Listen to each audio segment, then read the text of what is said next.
What's up, guys? I hope you're all doing well, and thank you so much for popping into my review for Emerald Fennell's new adaptation of Wuthering Heights. It's a story that's been adapted many times. Believe it or not, I haven't seen a single adaptation. The Rafe Fiennes film that came out in the 90s, I believe, I saw the trailer for it, and I remember like having a VHS. It wasn't even my VHS. This was my grandmother's VHS tapes when I was a kid, and I put it in. I remember hearing Kathy, I'm home, or whatever the case may be. So I don't know really anything about the material, or at least I didn't going into this movie. So Wuthering Heights is a romance film, and you got Margot Robbie and Jacob Elordi as Kathy and Heathcliff. They are lovers that have a very different status in life. So as the future takes them in different directions, you get to see well how that relationship really evolves in the movie.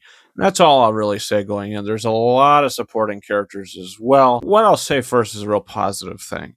Emerald Fennell really knows how to make a beautiful looking movie. With Saltburn, that was a beautiful looking movie. With Promising Young Woman, I mean, it wasn't as beautiful looking, but in that film, you had a great screenplay. You know that I think she won the Oscar for the screenplay that year. And deservingly so. I was like, okay, can't wait to see what she does next. I don't think she's made a film as good as Promising Young Woman yet. I think Saltburn is actually better than Wuthering Heights, which is a film that I just think is over stylized. They pump up the score and the soundtrack a lot in the film to try to evoke emotion for sure, because I think the dialogue, you're not really given too many chances to care about these people. The Kathy character, she's kind of a scumbag. And I think Heathcliff is kind of a psychopath. So none of these characters are perfect. They're all very flawed. But I just think it's Emerald Fennell's vision and sometimes extreme direction that just kind of took me out of it. I couldn't really get invested into it. But the performances are great. Margot Robbie is great, but Jacob Elordi is the one that really stood out for me. He's really spectacular in this film. He's an Oscar nominated actor for his performance in Frankenstein.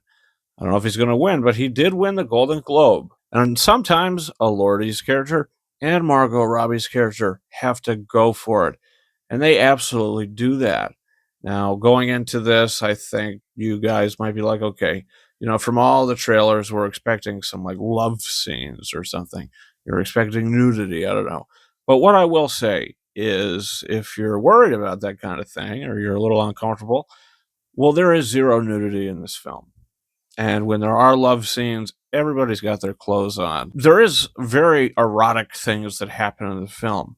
I mean, there's people licking walls, licking doors, licking necks, licking each other. Some scenes do have some really good tension, but I just think the film is way too long.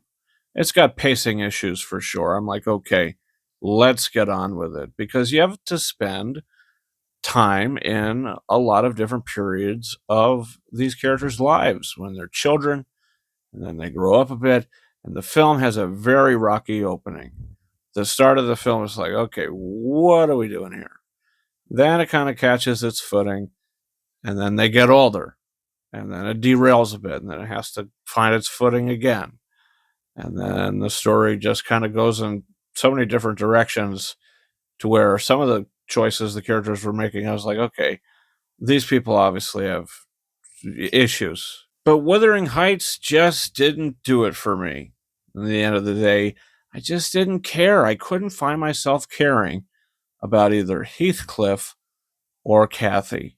So I'm going to give Wuthering Heights 2.5 out of 5 stars. My thumb is down for the film, but if you did want to see it out of interest in the material or interest at all, do it because it is a beautiful film.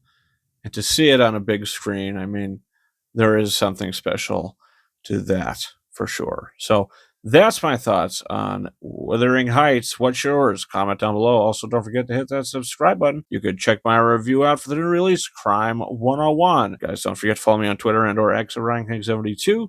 and Instagram at King Arises 131. That's been it for me. Thank you so much for watching my review for Wuthering Heights. And until next time, over and out.